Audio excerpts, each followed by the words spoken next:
Hello friends, welcome to my YouTube channel. ఈరోజు latest news, important news ఒకసారి బ్రీఫ్గా చూసేద్దాం ఈ వీడియోలో. ఈరోజు వైఎస్ రాజశేఖర రెడ్డి గారి 75వ యానివర్సరీ అనమాట. దానికి సంబంధించి వైఎస్ జగన్ మరియు వైఎస్ షర్మిల అయితే మనకు అడ్వర్టైజ్మెంట్ ఇవ్వడం జరిగింది. సో రాజశేఖర రెడ్డికి ఈరోజు నివాళులు అర్పించడం జరుగుతుంది.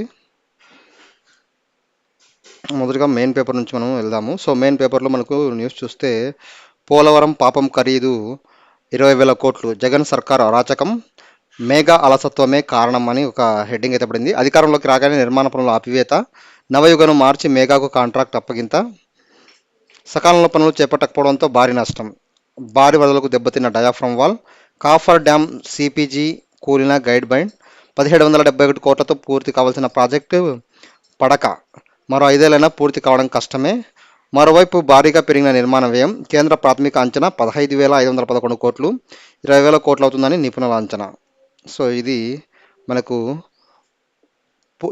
మెయిన్ వచ్చేసి పోలవరం హెడ్డింగ్ వచ్చి ఎమ్మెల్యే పదవికి జగన్ రాజీనామా, అవినాష్ రెడ్డితో రాజీనామా చేయించి కడప ఎంపీగా పోటీ చేసే యోచన, పులివెందుల నుంచి విజయలక్ష్మి లేదా సతీమణి భారతీయులను దింపే ఆలోచన, విపక్ష హోదా లేకపోవడంతో రాజకీయ భవిష్యత్తుపై మాజీ సీఎంకు ఆందోళన, చంద్రబాబును ఎదుర్కోలేమనే ఆవేదన, ఢిల్లీలో ఉంటే కేసుల మేనేజ్కు ఛాన్స్, వైఎస్ జయంతి సందర్భంగా నేడు ప్రకటన, సోషల్ మీడియాలో జోరుగా ప్రచారం, నిర్ధారించని వైసీపీ సీనియర్ నాయకులు. మనకు వైఎస్ జగన్ ఎమ్మెల్యే పదవికి రాజీనామా చేసి ఎంపీగా పోటీ చేస్తారంటూ ఒక న్యూస్ అయితే మనకు పబ్లిష్ అయింది ఆంధ్రజ్యోతిలో. అయితే ఈ న్యూస్ పైన వైసీపీ వర్గాల నుంచి ఎలాంటి కన్ఫర్మేషన్ లేదు. మనకు ఇక ఇసుక ఉచితం, నేటి నుంచే కొత్త విధానం అమల్లోకి, మార్గదర్శకాలకు విడుదల సర్వం సిద్ధం, ప్రతి ఒక్కరికి గృహ నిర్మాణాలకు ఉచితం, కాంట్రాక్టు నుంచి వైదొలుగా ఉన్న ప్రతిమ, జేసీ కేసీ గనుల శాఖకు రీచ్లు డంపులు అప్పగింత, డిపోలో 4.45 లక్షల టన్నుల ఇసుక రెడీ. మనకైతే ఇసుక ఉచితం అనే దానికంటే మినిమం ఛార్జెస్ ఏవైతే లోడింగ్ ఛార్జెస్, రవాణా ఛార్జెస్ ఉన్నాయో వాటిని వసూలు చేసి మనకు ఇసుక అయితే గవర్నమెంట్ ఇవ్వబోతోంది. ఇది ఒక శుభ పరిణామం చెప్పుకోవాలి. ఎందుకంటే ఇసుక దొరక్క చాలా రోజులు వైసీపీ హయాంలో చాలామంది ఇబ్బంది పడ్డారు. ఇది కూడా మంచిగా అందించగలిగితే తక్కువ ధరకు చాలామంది లాభపడే అవకాశం ఉంటుంది. కృష్ణమూడులోకి గోదారమ్మ, ఇబ్రహీం ఫెర్రీ వద్ద కృష్ణానదిలో కలిసిన గోదావరి నీరు, నేడు పవిత్ర సంగమం వద్ద మంత్రి నిమ్మల పూజలు. ఇక ఆ భూతాన్ని భూస్థాపితం చేద్దాం, పెట్టుబడిదారులకు భరోసా ఇస్తున్న చంద్రబాబు, ప్రజాస్వామ్యంలో నియంతృత్వ పోకడలకు ప్రమాదం, భూమి మీద నడవాలని మంత్రులకు సూచించా, ఏపీ తెలంగాణ నాకు 2 కళ్ళు, తెలుగు జాతి ప్రయోజనాల పరిరక్షకే లక్ష్యం, పునర్జన్మ ఉంటే తెలుగు గడ్డపైన పుట్టాలని భగవంతుడిని కోరుకుంటా చంద్రబాబు, సీఎం అయ్యాక తొలిసారి ఎన్టీఆర్ భవన్కు హైదరాబాద్లో ఘనంగా సన్మానించిన నేతలు.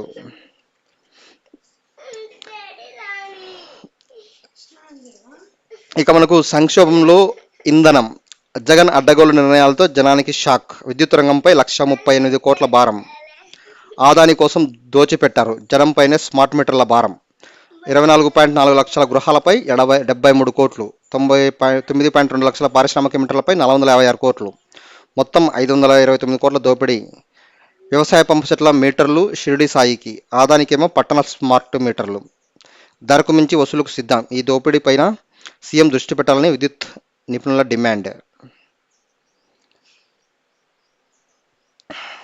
ఇది ఫ్రెండ్స్ మెయిన్ పేపర్లో మనకు కనిపిస్తున్న న్యూస్. ఇంకొక న్యూస్ ఉంది,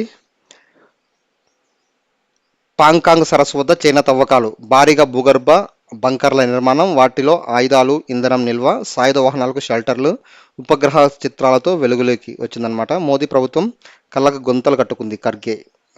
అలాగే చార్ధామ్ యాత్ర తాత్కాలిక నిలిపివేత, భారీ వర్షాల కారణంగా చార్ధామ్ యాత్ర అయితే నిలిపివేయడం జరిగింది. నేడు వైఎస్ జయంతి, మంగళగిరిలో షర్మిల ఆధ్వర్యాన కార్యక్రమం, హాజరు కానున్న తెలంగాణ సీఎం రేవంత్ రెడ్డి, ఉదయం ఇడుపులపాయలో ఏకకాలంలో జగన్ షర్మిల నివాళి. అలాగే మనకు చూసుకుంటే సిమెంట్ ఫ్యాక్టరీలో పేలిన బాయిలర్, వేడి మిశ్రమం పడి ఓ కార్మికుడి దుర్మరణం, 15 మందికి గాయాలు, ఇద్దరి పరిస్థితి విషమం, ఎన్టీఆర్ జిల్లా అల్ట్రాటెక్ ఫ్యాక్టరీలో దుర్ఘటన. మనకైతే 15 మందికి చాలా సీరియస్గా, అలాగే ఒక కార్మికుడు దుర్మరణం చెందినట్టు తెలుస్తోంది.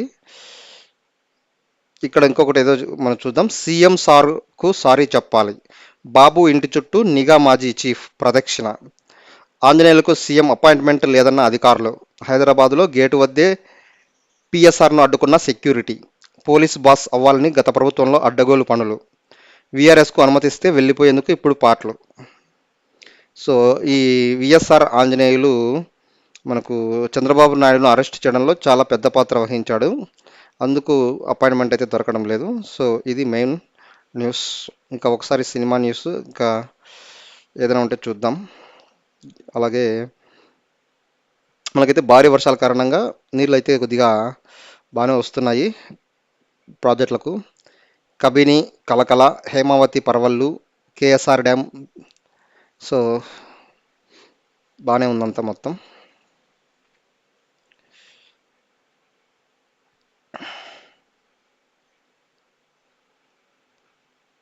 మనకు న్యూస్ చూద్దాము. ఆ, అహో అభిషేక్ 46 బంతుల్లోనే శతకం. రెండో టీ20లో భారత్ ఘన విజయం. జింబాబ్వే చిత్తు. భారత్ తరపున తక్కువ ఇన్నింగ్స్ 2లోనే టీ20 శతకం సాధించిన బ్యాటర్గా అభిషేక్. అలాగే జింబాబ్వేపై భారత బ్యాటర్కి ఇదే అత్యధిక వ్యక్తిగత స్కోరు. జింబాబ్వేపై ఏ వికెట్కైనా అత్యధిక భాగస్వామ్యం 137 నమోదు చేసిన అభిషేక్. సో నిన్న జరిగిన మ్యాచ్లో అయితే మనకు ఒక సెంచరీ చేసినట్లయితే కనిపిస్తుంది. టీ20లో శతకం సాధించిన బ్యాటర్గా అభిషేక్.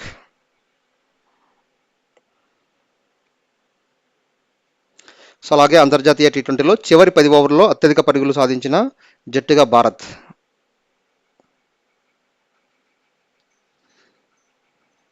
అలాగే వర్షార్పణం. దక్షిణాఫ్రికాతో భారత మహిళల రెండో టీ20 రద్దు అయిపోయింది వర్షం కారణంగా.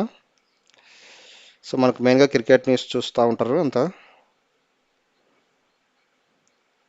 అప్రమత్తంగా ఉండటం బెటర్. Stock recommendations. సో ఇక్కడ మనకు ఒక న్యూస్ అయితే ఉంది. ఏటా 2 ఇంజెక్షన్లతో ఎయిడ్స్కు చెక్. గిలియడ్ సైన్సెస్ అభివృద్ధి చేసిన లెనకాపివర్పై సౌత్ ఆఫ్రికా, ఉగండాలో ట్రయల్స్. అవి సక్సెస్ అయ్యాయి. ఈ ఇంజెక్షన్ తీసుకున్న 2134 మంది సురక్షితం. మాత్రలు తీసుకున్న 55 మందికి సోకిన వైరస్. సో ఇది మెయిన్ న్యూస్ ఫ్రెండ్స్. డైలీ మరింటి అప్డేట్స్ కోసం మన ఛానల్ సబ్స్క్రైబ్ చేయండి. Thank you very much.